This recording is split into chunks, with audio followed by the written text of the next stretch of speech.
Welcome back to day 62. Today, we're diving into some fascinating chapters from Numbers, specifically chapters 18 to 20. It's all about priestly duties, laws of purification, and the Israelites' wilderness journey.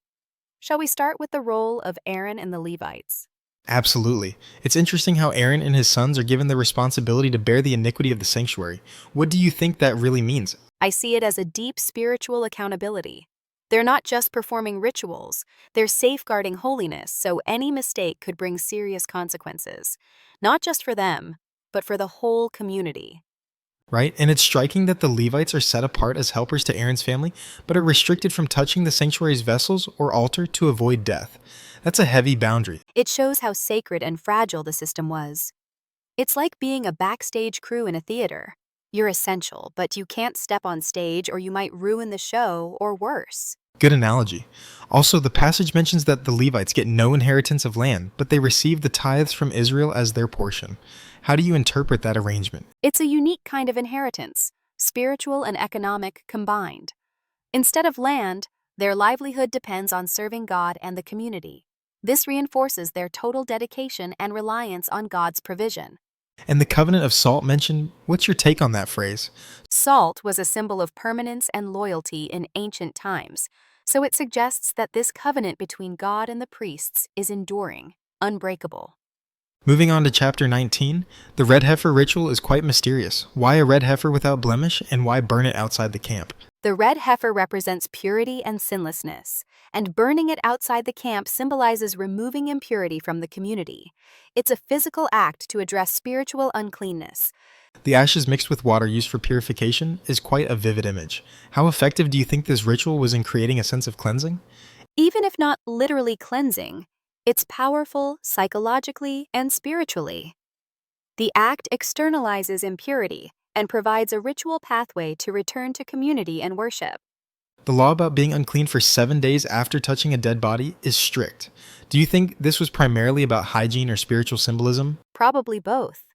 It kept the camp healthy, but also instilled a profound respect for life and death, reminding people that contact with death affects community holiness. And the penalty of being cut off from Israel if you don't purify yourself, that's severe. What does that say about the community's values? It highlights that holiness was non-negotiable. The community's spiritual health depended on everyone observing the rules, reinforcing collective responsibility. Now, chapter 20 shifts to a dramatic moment, the death of Miriam, the water crisis, and Moses striking the rock. What stands out to you here? The people's complaints show their fear and frustration, but Moses' reaction is fascinating. He strikes the rock twice instead of speaking to it as God commanded. That slip has big consequences. Yes, God's response is harsh. They're denied entry to the promised land. What lesson do you think this teaches about leadership and obedience? It underscores that even great leaders are accountable. Acting out of frustration or anger instead of faith can have serious repercussions. The story about requesting passage through Edom is a bit intense. How does that episode fit into the bigger picture? It shows the political realities the Israelites faced. Even though they sought peace, Edom refused, forcing them to take a longer, harder route. It's a reminder that faith doesn't exempt you from worldly challenges. And finally, Aaron's death on Mount Hor. What's your reflection on that moment? It's poignant. Aaron, the first high priest, passes the mantle to Eleazar. It's the end of an era and a reminder of human mortality, even for those closest to God. The 30 days of mourning by the Israelites reveals deep respect. Do you think this period had a communal healing purpose? Definitely. Mourning collectively strengthens communal bonds and helps people process loss together. Looking at these chapters collectively, what do you think is the overarching message about holiness and community life? Holiness requires structure, sacrifice, and accountability. The community thrives when everyone respects the sacred boundaries and supports one another's spiritual roles.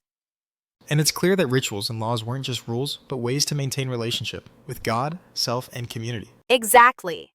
They're like guardrails on a winding road, keeping the people on track toward their promised future. Before we wrap up, here's a thought. How do you think these ancient laws and stories speak to us today, especially about leadership and community responsibility? They challenge us to balance authority with humility, to serve others faithfully, and to recognize that holiness influences every part of life, not just private beliefs.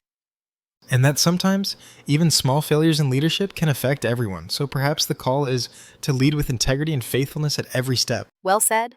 It's a timeless lesson wrapped in ancient stories.